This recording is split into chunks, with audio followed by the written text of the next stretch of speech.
Hi.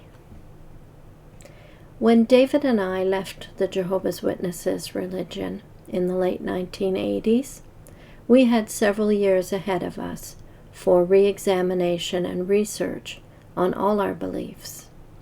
Christmas was just not high on my priority list of investigation. I had no compulsion to celebrate Christmas. It did not hold any particular appeal for me. Christmas was foreign to me because I had been raised a Jehovah's Witness. I had no experience or memories of celebrating Christmas, either secularly or in a religious setting. Everything I knew or did not know was solely based on what the Org had taught me. So when I got around to investigating Christmas, I was already out of the organization several years. Now this video is not a you should, or you must, or you shouldn't, or you mustn't video. You decide for yourself. Follow your conscience after honest reflection and investigation. By honest, I mean based on more than Watchtower sources. Why do I say that? Because what I have found is that the Watchtower sources are very selective. They're selective about the sources, they're selective about the quotations, they're very making pronouncements. They are making judgments for you. So for example, in the Watchtower's reasoning book, which I used regularly in field service, there's a section on Christmas. Now, if you look that up, you'll find that they immediately go to the date. And since Christendom knows just as well as you know about the date, that we can't fix a particular date for it, because you quote them in this section to indicate that they know this. But they still celebrate Christmas because what they're doing is they're celebrating the coming of Christ, his birth, and the meaning behind that event is what they're celebrating.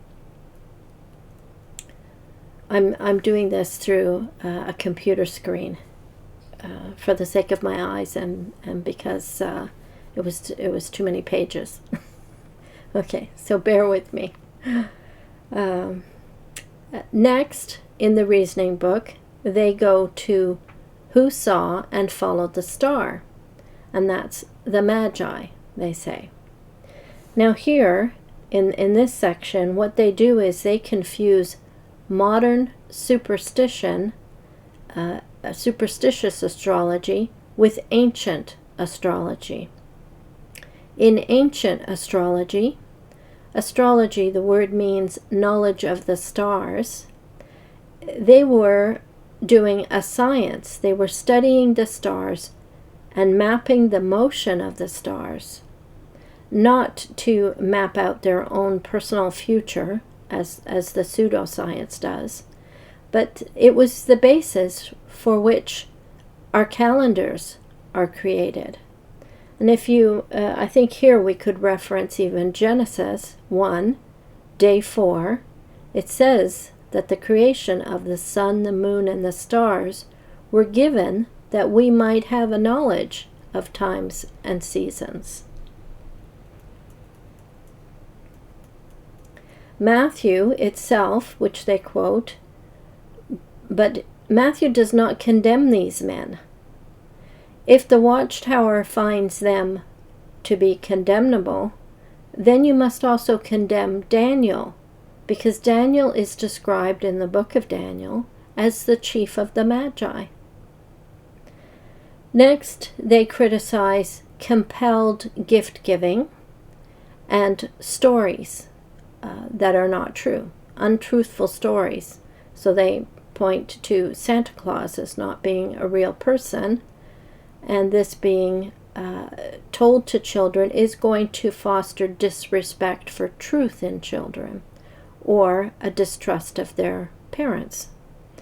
Now, does this mean, and I know it doesn't with witnesses, does it mean we should not read fictional stories to our children? Does reading to them about Goldilocks or the Three Little Pigs create doubt about the parents' truthfulness in their children? Should Jesus have not taught using parables? In my own experience of 35 plus years among Christians, I find they do not emphasize either the gift giving or Santa Claus. Lastly, in the reasoning book, let me just move the page up here. Lastly, they mention, or they try and tie, drunkenness, loose conduct, and immorality to such celebrations.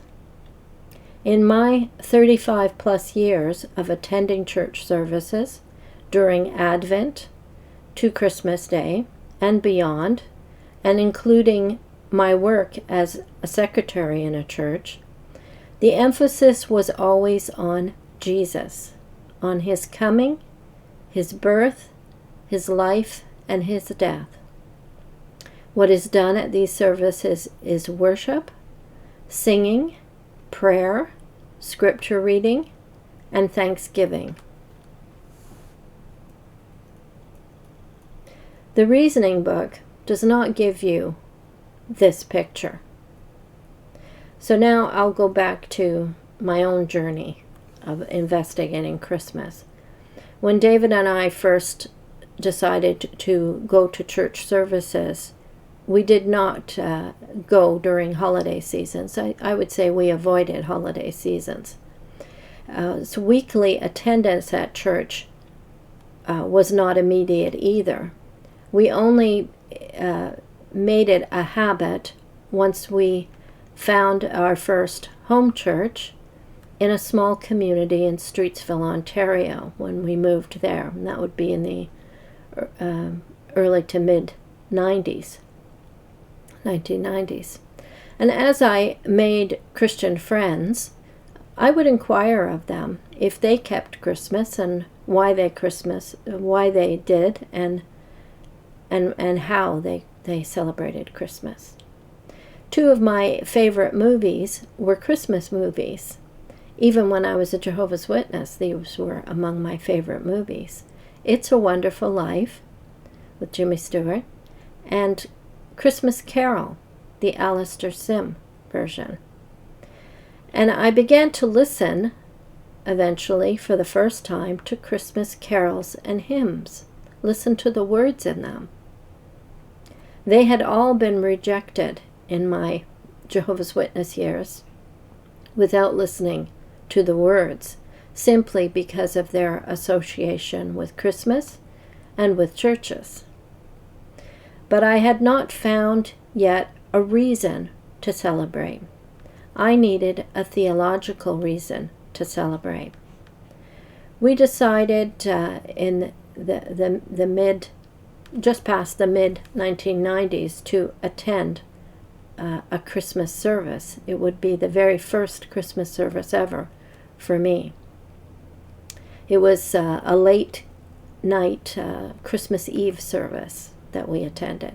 I wanted just to observe. The sermon was called God's Greatest Gift, the Incarnation. That sermon provided me with the reason to celebrate, to keep the event ever before me, to remember what had been done for me. The compulsion to celebrate came through that sermon. A sermon I never would have heard as a Jehovah's Witness. Just to go to church and hear a sermon would have been a disfellowshipping offense that could have got me disfellowshipped. So I never would have heard this sermon as a Jehovah's Witness. I would never have gone to church. I would never have heard a different perspective from what J.W. Org says about Christmas. All of that was forbidden. J.W.'s the fact that I now think about that we would have been judged as being not worthy to make it through Armageddon or to have any future hope simply because we went to church. But that is true for Jehovah's Witnesses. If we never, though, listen to any other point of view or any other position on any subject, how can we evaluate or weigh whether they are of value or non-value? We need to listen to them. So the next time I want to read to you from an excerpt from a sermon on the Incarnation. I'm going to link here at the end here a video that David and I did from our readings of Ray Franz's book, In Search of Christian Freedom. This video is called Boogie Woman, J.W. Org, and Pagan Origins of Birthdays, Holidays, Wedding Rings. Till the next time.